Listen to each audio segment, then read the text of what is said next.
All right, that's coming up a little bit later, but first it's Tuesday, and that means our favorite shop teacher, Mr. Birchum, is on the phone. Hey, Mr. B. Yeah. Oh, jeez. Man, it sounds like you got something up you right now. Oh, well. You sound terrible. Actually, no, I'm in emotional pain. Fellas, I hurt inside. What's the story?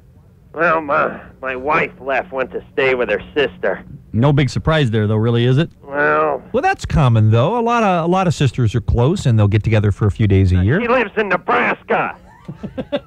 Does she have a return ticket, or did she just go? No, she just took off. I tell you what, I blame it on KROQ. No, well, how do you do that? Well, last night, it started last night. Yeah. The wife went to her Overeaters Anonymous meeting, and I got bored, so I decided to try out something, that Madeline from the KROQ sales department gave me. What's that? What did she give you? It's stuff called herbal ecstasy. Yes? She said to make me feel good. Anyway, I took double the recommended dose and washed it down with a fifth of apricot schnapps. Right. Anyway, the OA meeting broke up early. My wife and her husky sponsor walked in on me, dry humping the beanbag chair. Oh, that is bad. and she couldn't have been happy about that. No, it's never satisfying as a woman to see your husband mounting a ottoman. Although it sounds like from just past things that you've said that it's about the same sensation. Oh, yeah. All right, now, but listen, that's not why I called, fellas. All right, why'd you call? Well, yesterday I got a parking ticket, Right. for parking between noon and 2 on a street sweeper day. Mm-hmm. Now, here's the deal. Now, you got to really pay attention to the signs in this town because they're very specific like that.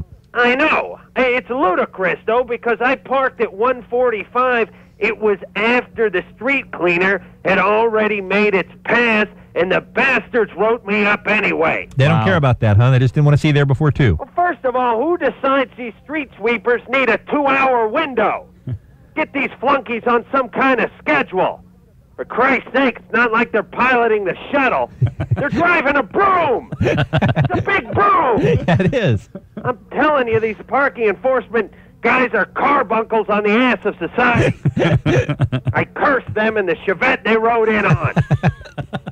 And don't tell me, fellas, these guys don't have ticket quotas. Of course they do.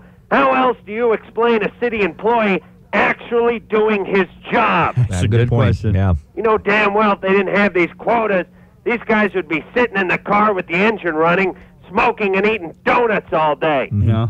You don't believe me, head on over to the post office of the DMV and have a look at this city employee in its natural habitat.